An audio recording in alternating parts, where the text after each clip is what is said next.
Hello and welcome to Revelations in Grace. I'm John Paul, and today is the concluding video of our series on the resurrection of the dead. In the first video, we talked about how saints had to wait in Hades for the judgment, and they wouldn't escape Hades until the resurrection happened. And then we covered how they would receive new heavenly spiritual bodies that were going to be like Christ and the angels, which could or could not be, which may or may not be visible or tangible, depending on the Lord's will. And we discussed how angels throughout the Bible are often invisible, but on certain occasions have become visible. And we discussed how in the resurrection, the saints would be lifted up to heaven, that Jesus had built them houses in heaven and had prepared them rooms for them to come and stay in when he returned for them, and how heaven was the home of the saints in the resurrection. And in the last video, we discussed some other views, some other interpretations to the resurrection, and considered the troubling implication that if the resurrection hadn't happened, Christians today wouldn't be going to heaven. We'd be going to Sheol or Hades still. And we discussed some of the counters to that some verses that scholars cite to suggest that saints go to heaven today even before the resurrection, and we showed how those don't actually prove that.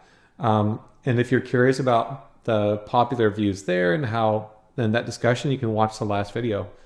Well, today I'm excited because we're going to be discussing how the first century resurrection actually happened on time. And so, as you recall, if the resurrection hadn't happened, Christians would still be going to Sheol or Hades. And that's not a comforting thought. But if the resurrection has happened, then it means that Christians today do immediately go to heaven. They're judged for their deeds at the very moment of their death, and they either go to Hades, or they go to heaven, or the lake of fire. And in fact, if you read accounts of veritable near-death experiences, they provide abundant evidence that Christians today do experience heaven. There's a scholar named Gary Habermas, and he goes into the evidence of near-death experiences. And if you don't know what these are people who've come close to dying or have actually died and been revived by CPR or medical intervention. And during the period when they were dead, they're able to recount things that they couldn't have seen or known, including an experience of heaven and how beautiful it was and how amazing it was. And you know, you might be skeptical of near-death experiences, and I will agree that there's probably a lot of people who do lie about it, but there are millions and millions of accounts of these, and there are consistent themes that run across a lot of them, and they talk about, they say some of the same things about going through a tunnel, a life review, seeing heaven, and there's some Christian scholars who are researching these things, and if you're interested, I would highly recommend you check it out, Gary Habermas and some other scholars. But it brings evidence that today Christians do in fact go to heaven. That is our experience. So we're not going to an unconscious state in Sheol or Hades still. So that should be comforting, and it should suggest to us that the resurrection has in fact already happened. But how could it have happened? How did it happen? Well, consider this. If the saints were rising out of Hades, and if Hades was an invisible place, it's the grave, it's the dirt, it's not a place humans can see. And if they were going to be resurrected to go to heaven and dwell in heaven forever, well, heaven is also a place that we can't see. So they're going from one invisible place to another invisible place. And they were going to be resurrected in spiritual heavenly bodies like Christ and the angels, which on certain occasions are visible and tangible, but on other occasions were invisible and intangible, or selectively visible.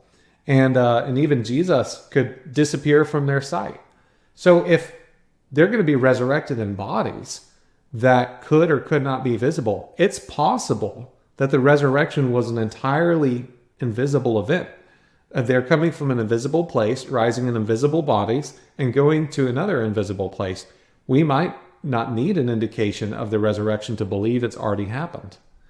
And in fact, the resurrection was promised to occur when Jesus returned, when he returned on the clouds, and that was a visible event. And we discussed in a previous video how In 66 AD, historians recorded angelic armies seen coming on the clouds within the generation that Jesus promised to return in, and that's so exciting. But since he promised at that time he would also resurrect and judge the living and the dead, and if the resurrection could have been an invisible event, just by that fact alone, we could believe that it has already happened. And that's an exciting thought. And it would fulfill other scriptures that talk about how the resurrection was soon to happen. And in fact, let's look at some of those, because there's a handful of scriptures that say that the second resurrection was about to happen.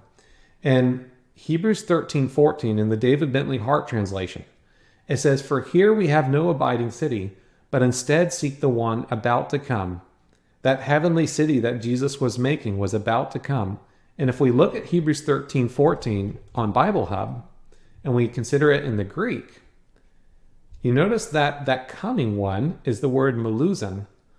Melozin, I guess. I don't know if I'm pronouncing that right, but it means about to. That city was about to come. And in Matthew 16:27, Jesus says, he makes a promise, "For the Son of Man is about to come in the glory of his Father with his angels, and then he will give to each according to his deeds." So the judgment was about to happen when Jesus returned. And Paul tells us in 2 Timothy 4:1 that this judgment was about to happen, and that it was not just of the living, but also the dead. "I solemnly implore you in the presence of God and of Christ Jesus, who is about to judge the living and the dead, and by his appearing in his kingship," or him coming in his kingdom. In Acts 24:15, Paul says, "We have a hope in God, which they themselves also await, that there is about to be a resurrection, both of the just and of the unjust." Now, if you recall in Revelation 20, there are two resurrections, one at the beginning of the righteous martyrs, and at the end of the millennium of everyone else, both saints and sinners alike. So if Paul is saying that both the just and the unjust were about to be resurrected, that was saying that the second resurrection was about to happen. The end of the millennium was about to happen. That is really cool. And then again, that word "about to" is in the Greek. It's that word melo. And 1 Peter 4, verses 4 through 5 and verse 7 makes this even more clear. He talks about these sinners who are giving the Christians a hard time for not engaging with them in the same kind of excess. And he says, "But they will give account to him who is ready to judge the living and the dead." That is, Jesus was ready. He was at the very point of acting, of judging the living and the dead. And a couple of verses later, he says, "But the end of all things is near." And therefore we need to be self-controlled and pray, so we'll be ready for it. But what end is he talking about? Well, it's the end he just mentioned 2 verses before, that God was ready to judge the living and the dead. And that end was near. And he uses, that's not the word mellow, that's another word that's even stronger than mellow, that indicates that something is about to happen. So throughout the New Testament, it's clear that the second resurrection was promised to occur soon, and it would occur when Jesus returned. And we can assume that it's already happened just because we saw Jesus on the clouds, just the way he promised. But there's more evidence than that, and it's so exciting because notable historians Josephus, Cassius Dio, and Sefer Yosipon all recorded events that resemble this resurrection in 66 AD, about 2 weeks after Jesus was seen on the clouds in Pentecost. Cassius Dio was a Roman historian, and he recorded extensively Roman histories. Josephus was a first century Jewish general and scholar and priest, and he recorded the events of the war that he personally witnessed. And Sefer Yosipon, that was a writing by an anonymous Jew in the 10th century in Italy, recording some of the same events that Josephus did. Well, again, around 66 AD, a semi-invisible event coincided with the vision of angelic armies. Daniel Moraes, he's got a PhD. He's the radio broadcaster and founder of Revelation Revolution. You might know his website, revelationrevolution.org. He has great content. But he quotes from Cassius Dio. He finds this quote in Cassius Dio, which we'll be reading from his quote of it. But he says, "When the Jewish revolt began, Nero was in Greece building a canal. Concerning the construction of this waterway, Cassius Dio writes, When the first workers touched the earth, blood spouted from it. Groans and bellowings were heard, and many phantoms appeared. Nero himself thereupon grasped a mattock, that's a shovel, and by throwing up some of the soil, fairly compelled the rest to imitate him. So Nero is about to start digging in the ground, and all of a sudden there's an earthquake, and blood starts spouting from the ground, and you're hearing loud moans and groans and bellowings, and then all these phantoms appear, and Nero freaks out and starts trying to throw dust at these new spiritual bodies. And at the same time, recording this event, Suetonius indicates that as Nero broke the ground, the sound of a trumpet was heard. And that's in Suetonius' Lives of the 12 Caesars, 6:19. So the fact that a trumpet was heard at the time the dead appear to have been raised clearly fulfills 1 Corinthians 15, verse 52. For the trumpet will sound, and the dead will be raised imperishable. And you can again read that in Cassius Dio. This is his Roman Histories, I believe, book 62. And Josephus also recorded this event. So he talks about miraculous signs that were occurring during Passover in 66 AD. And then he ends up talking about how, and this is, first of all, this is Josephus, book 6, chapter 5, section 3. And he talks about how besides those signs, a few days after that feast, which is Passover, on the 1 and 20th day of the month Artemisius, a certain prodigious and incredible phenomenon appeared. I suppose the account of it would seem to be a fable, were it not related by those that saw it, and were not the events that followed it of so considerable a nature as to deserve such signals. For before sunsetting, chariots and troops of soldiers in their armor were seen running about among the clouds and surrounding of cities. And here's where he gets into the resurrection. Moreover, at that feast, which we call Pentecost, so this is a few days after, as the priests were going by night into the inner court of the temple, as their custom was, to perform their sacred ministrations, they said that in the first place they felt a quaking, so this is an earthquake, and heard a great noise. And after that they heard a sound as of a multitude saying, "Let us remove hence." So there's this earthquake happening. There's a great noise, the sound of a huge assembly of people. And they hear the sound of this huge assembly saying, "Let's get out of here. Let's leave this temple. Let's go on to heaven." That's how I interpret that. And this is Josephus recording this, and that's so exciting. And we talk about who Josephus was in a previous video about how Christ was, who saw Jesus' return. And if you want to go watch that, you're welcome to. I talk about Josephus, and I talk about some of these historians. And Sefer Yosipon also records this same event. He says, "Moreover, in those days were seen chariots of fire and horsemen, a great force flying across the sky near to the ground, coming against Jerusalem and all the land of Judah, all of them horses of fire and riders of fire." And then he says, "When the holiday of Shavuot came, that is Pentecost, in those days, during the night, the priests heard within the temple something like the sound of men going, and the sound of men marching in a multitude going into the temple, and a terrible and mighty voice was heard speaking, 'Let's go and leave this house.'" So this seems to line up with the resurrection, because you have this idea of the ground shaking. Remember in Matthew 27, at the resurrection, you have this earth shaking, and the saints are lifted out of the ground at Jesus' crucifixion, and they go into the city. So this indicates that bodies were emerging from their graves. And these bodies were invisible or semi-visible, but their voices were heard, which is consistent with the description of the spiritual heavenly body that may or may not be visible, but may or may not be audible, may or may not be tangible, or selectively so. This event also takes place 2 weeks after the angelic armies were seen on the clouds, which fulfills the promise that the resurrection would happen when Christ returned. At his return, he would come back, the trumpet would sound, and he would raise the dead.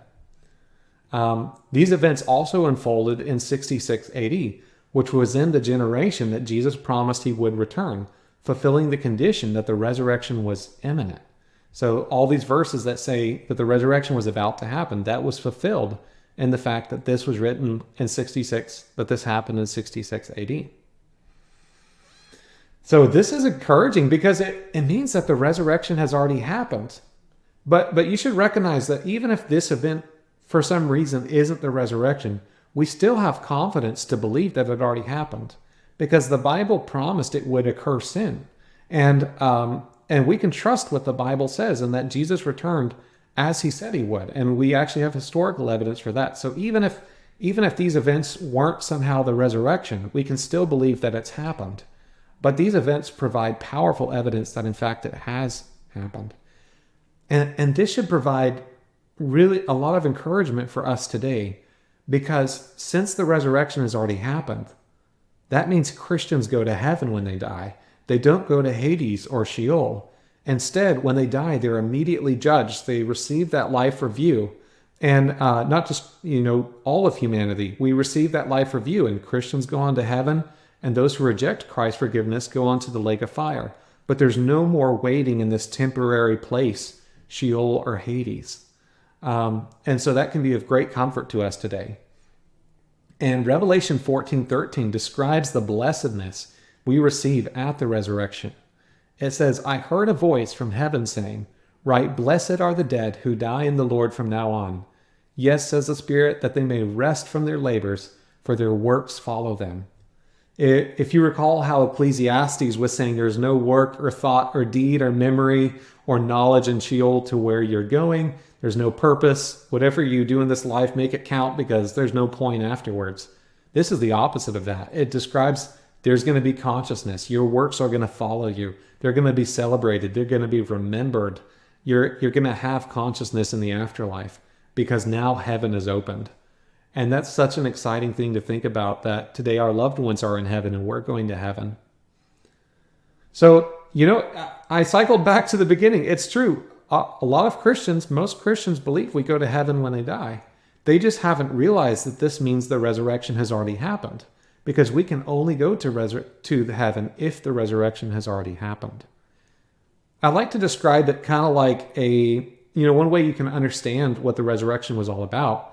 It's kind of like a holiday super sale, like Black Friday or something like that, where you have long lines of people waiting early in the morning outside of a store for the doors to open. And when the doors open in the store, when the opening hours come, people come rushing into the store to buy the best merchandise. But if someone comes in later in the day, they don't have to wait in line anymore. Instead, they're able to enter immediately. In the past, the Old Covenant saints weren't immediately judged for their lives because Jesus hadn't come yet. The cross hadn't happened and the resurrection hadn't happened. And so they had to wait in this temporary place until God would judge them. And the resurrection and the great judgment was a time for God to kind of go back and catch up on all the judgments that were delayed up until that time. And those people who had waited were judged and were brought either into heaven or the lake of fire. But for us Christians living today, we immediately go into heaven upon our deaths, and we don't have to wait. We're immediately judged, and we enter into God's presence. Well, I hope you've enjoyed this series on the resurrection and how it could have been fulfilled in the first century. I hope I've made a strong case and you've seen how, the resurrection was described in Scripture, how it was promised to occur soon, and how it was actually fulfilled in 66 AD when Jesus returned. And if you have enjoyed this series, please let me know. And I appreciate you watching. And in the next video, we're going to be discussing the millennium, because the resurrection has implications for the millennium. There would be a resurrection at the beginning of the 1,000 years and at the end. And since we say that the first resurrection happened at the cross and the second resurrection happened in 66 AD, well, we need a good explanation for how 1,000 years could fit into that period. And I hope that I do a good job on that in the next few videos. So thanks for watching, and I hope you have a good day.